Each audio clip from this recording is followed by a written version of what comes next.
Hello, this video will address the law of cosines. In the blue box, you'll see there's three formulas. They're variations on the law of cosines, but you can really just focus on one of them. They're all really the same thing.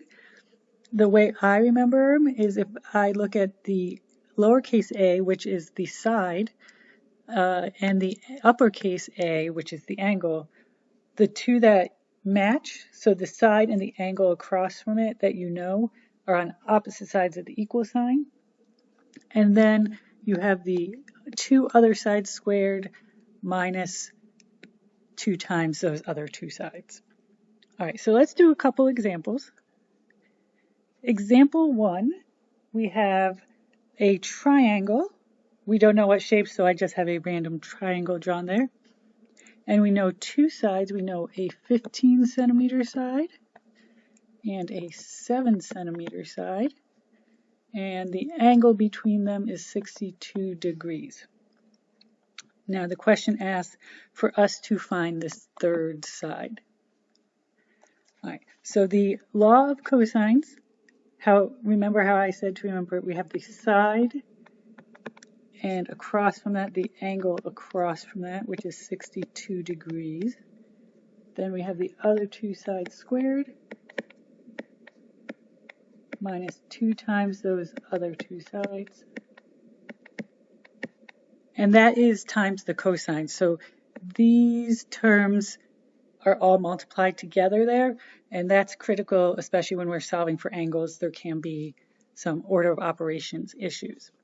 So at this point, it's really take out your calculator and plug it in now.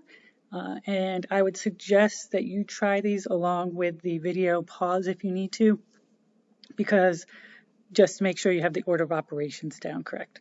All right, so if you do that, you get the following.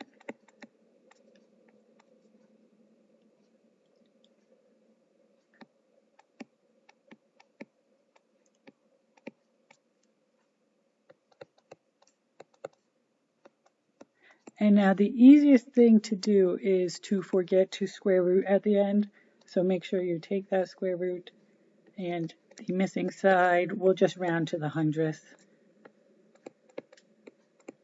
is 13.24 centimeters. All right, so not so easy. It's a little bit more cumbersome of a formula than law of sines, but it is useful for pretty much any triangle, whereas law of sines, you have to have specific given information. All right, let's go to a second example where this is where law of sines you would not be able to do it as well because we have no angles.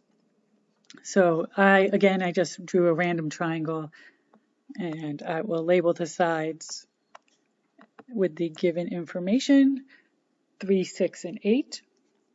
And we want to find the measure of the largest angle. And the largest angle is across from the largest side. So we're looking for that angle there. So we have the side across from the angle we're looking for. So we'll do cosine x. The two other sides.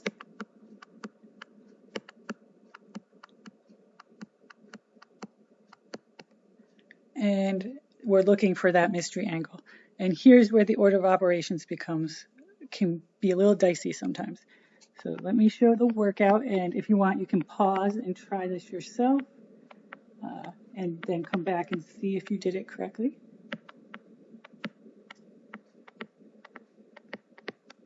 All right, so here you see I have squared everything and multiplied 2 times 6 times 3.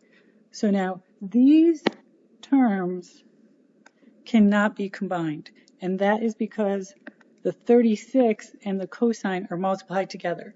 So it's just like if I had 64, it's just like if I had 64 equals 36 plus 9 minus 36a, let's say, and I was solving that equation.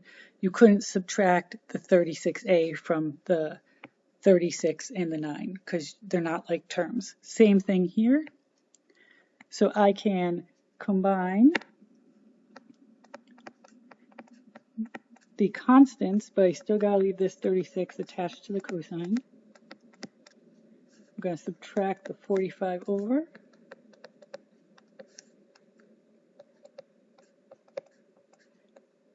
And that negative sign stays with the 36. And now I'm going to divide by negative 36. And I get negative 0.528 equals cosine x. Now, remember, if you end up with a cosine x equals a number larger than 1, that triangle is not a valid triangle because cosine can't be greater than 1. Your calculator, if you forget that, will give you an error as a little reminder. And the last step here is second cosine. And I put in this into my calculator.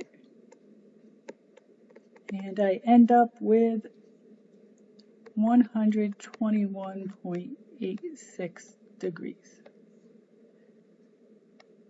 So that is the largest angle of the triangle. And we are done.